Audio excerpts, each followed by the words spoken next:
Hazira sine road Variyav ગામના ચકાતનાકા પાસેથી ગાંજાની હેરાફેરી કરતા બેને સુરત ક્રાઇમ બ્રાન્ચે ઝડપી પાડ્યા છે। આરોપીઓ પાસેથી 3.64 લાખનો મુદ્દામાલ જપ્ત કરાયો છે। શહેરના હજીરા સાઈન રોડ ઉપર વરિયાવ ગામ ચકાતનાકા પાસેથી ક્રાઇમ બ્રાન્ચે ગાંજાના જથ્થાની હેરાફેરી કરતા 17 વર્ષના કિશોર સહિત 2 વ્યક્તિની ધરપકડ કરી લીધી છે। પોલીસે બંને આરોપી પાસેથી 30 કિલો 300 ગ્રામ ગાંજાનો જથ્થો અને બાઇક મળી કુલ 3.64 લાખનો મુદ્દામાલ કબજે લીધો છે।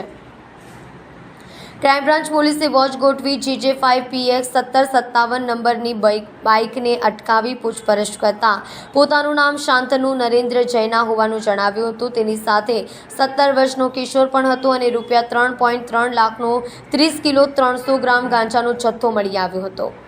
પોલીસે બંને પાસેથી 2 મોબાઈલ ફોન, રોકડા રૂપિયા 310, રૂપિયા 50,000ની બાઇક મળી કુલ રૂપિયા 3.64 લાખનો મુદ્દામાલ જપ્ત કર્યો છે। ડ્રગ્સ ઇન સુરત સિટીનું એક અભિયાન ચાલે છે।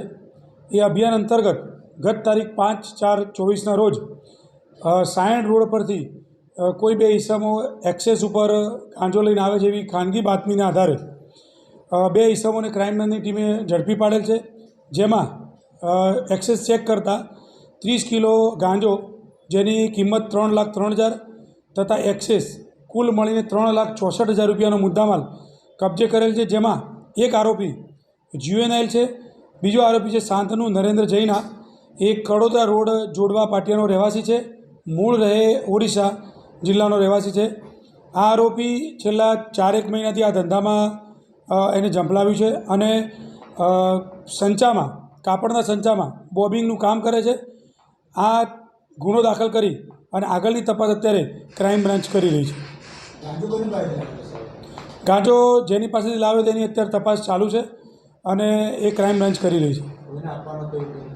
એ તપાસ આગળ ચાલુ છે, એમાં વિગતો ખુલશે। હાલ આરોપી રિમાન્ડ ઉપર છે અને એની તપાસ ચાલુ છે। આ આરોપી અત્યારે હાલ તો એની તપાસમાં પ્રથમવાર લાવ્યો એવું જણાવે છે। છેલ્લા 4 મહિનાથી આ ધંધામાં એને ઝંપલાવ્યું છે, પરંતુ રિમાન્ડ દરમિયાન જે વિગત વધારે ખુલશે એ આપને બ્રીફ કરવામાં આવશે।